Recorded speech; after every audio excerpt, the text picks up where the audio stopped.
Nurcia went to Saudi Arabia in 2012 to work as a maid. 8 months later, she left her employer, who she says treated her inhumanely. She wanted to go home but couldn't. Her employer wouldn't give her passport back. Passport ko po wala sa akin. Tapos walang-wala po, lahat po. Kaya pinursige na lang po magtrabaho, magantay po ng ganitong pagkakataon po para makauwi kami ng anak ko. Kasi po sobrang hirap. Umuwi ka, mas lalo-lalo na may anak, hindi po nila ipapadala ang bata. Kaya nagtrabaho na lang po ako. Nurcia is among 138 OFWs who returned from Saudi Arabia following negotiations made during President Duterte's recent visit there. Many of them escaped from abusive employers and since then had been trying to secure exit papers. Russell says it's not easy. Hindi pa bibigay ng maayos na sahod, tapos 17 hours ako nagtatrabaho. Yung overtime ko, hindi po niya binayaran.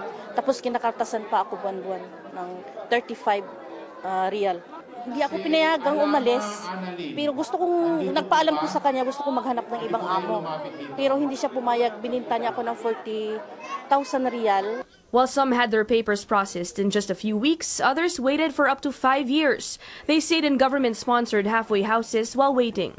And now with the administration's help, they availed of the Saudi government's amnesty program. About 4,000 Filipinos applied.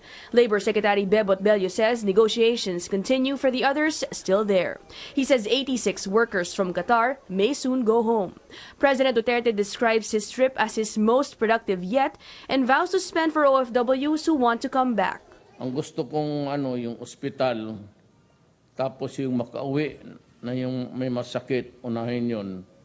Yung may sabi nila may mga bulag na, they should be attended to immediately. Pilipino At one time or another during their productive years in their life, they help us very much. So yun nagpapadala ng steady income ng mga remittances na. So kailangan magbayad tayo at malaki ang binibigay ng overseas workers. I will give you the primary importance. I will look for money. The president gave 10,000 pesos to each returning OFW, 5,000 pesos from his office, and another 5,000 pesos from the Overseas Workers Welfare Administration. He wants them to consider the government skills training and business loan programs as they start anew. But for now, most of them just want to see their loved ones. Ina Andolong, CNN Philippines.